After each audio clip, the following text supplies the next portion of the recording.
هذا توجيه من عند رئيس الجمهورية، من عند أمير المؤمنين، موجه به جميع الموظفين: إن أهم أموركم عند الصلاة، فمن حفظها وحافظ عليها حفظ دينه، ومن ضيعها فهو لما سواها أضيع واضح. كذلك من فوائد الصلة عنها قلنا الصراص معناها عهد بينك أنت ومولانا، يضمن لك به مولانا الجنة، ضمان مولانا.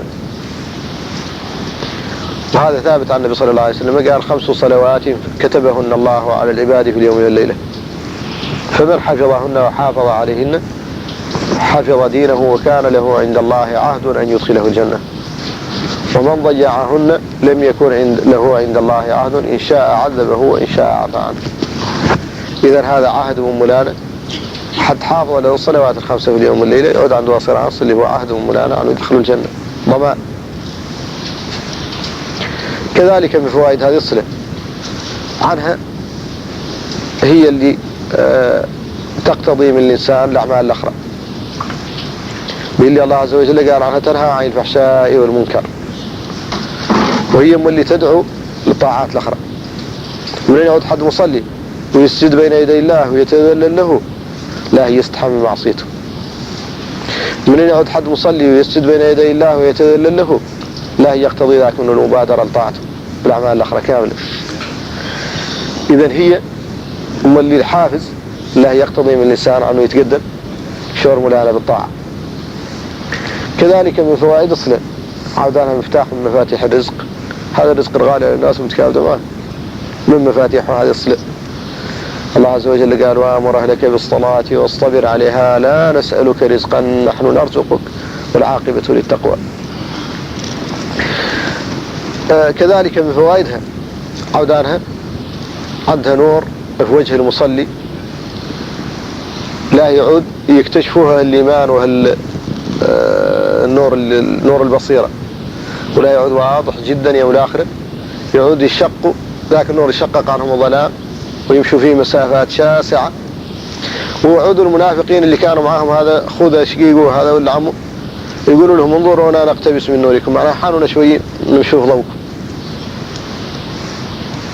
هذا يوم الآخر. هذا النور العظيم سبب عودان المصلي يواجه الرب جل جلاله في الصلاة، الله عز وجل قدام المصلي وقت صلاته، ويضحك إلى المصلي في جوف الليل وإلى القائم في الصف. وهذه فائدة كبيرة جدا. كذلك من فوائدها هذا النور القلبي اللي يعود عند الإنسان، اللي ينقال الفرقان، اللي يعود ما يلتبس عليه الحق والباطل.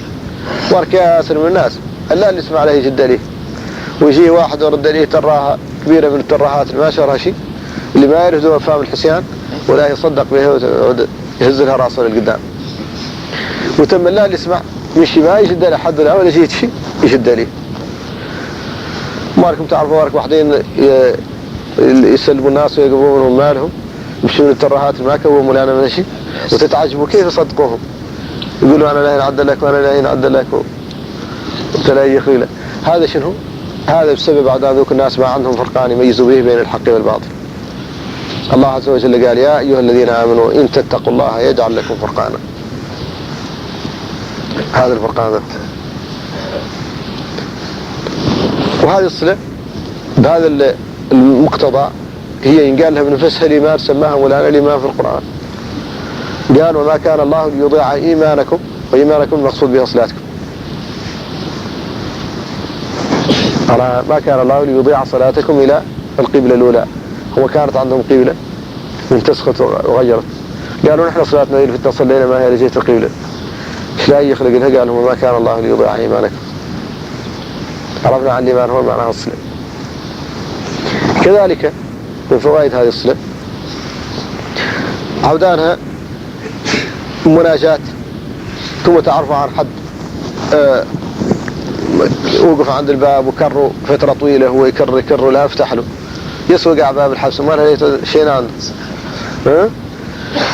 ياسر الناس اللي تشوفها مرنقة الدور تدخل وثقيل عنده إلى ما افتح له، وتكبيرة كبيرة منين يفتح الواحد منها من بينها وحده ويجاب ويسوى باب الحبس.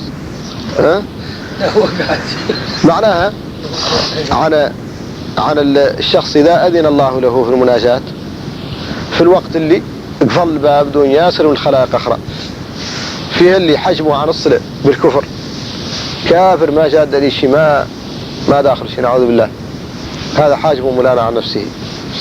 طاردوا له كان اللي فيه خير، اللي كان اللي مولانا رايد به الخير لا يفهم ويتقدم يغير، نعوذ بالله، هذا النوع من الناس حاجبه مولانا عن الإيمان.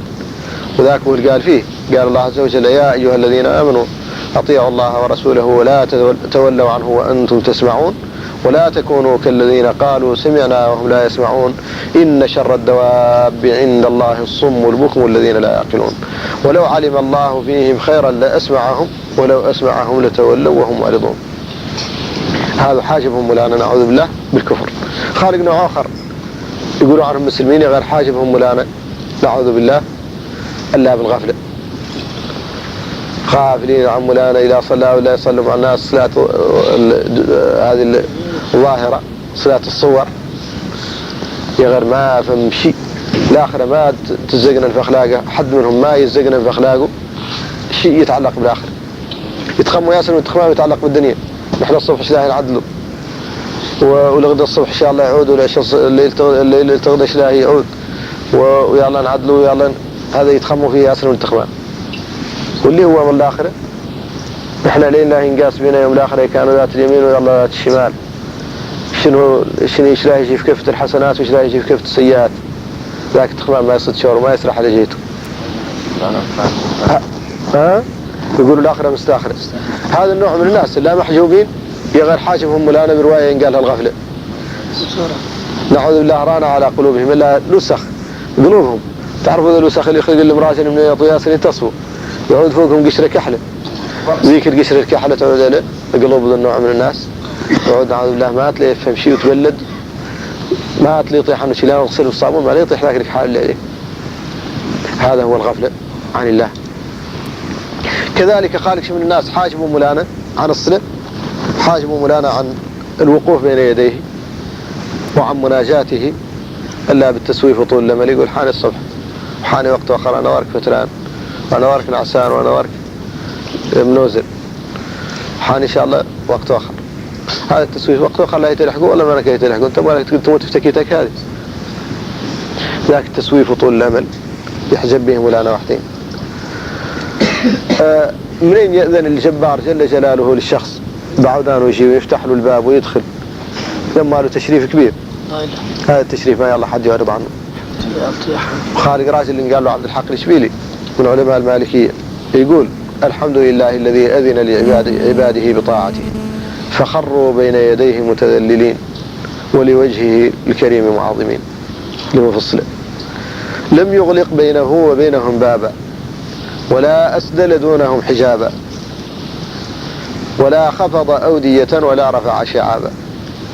معناها ما عدل شيء حول بينهم مع الرب سبحانه وتعالى، اللي خلق واللي ما خلقهم وبعد لا يسجدوا بين يدي الله ويجبروه هو القريب الرحيم الودود، يناجوه مباشرة ما هم محتاجين للكرية ولا هم محتاجين للوساطة ولا هم محتاجين للكاتب للطافي، مباشرة يناجوا الرب جل جلاله.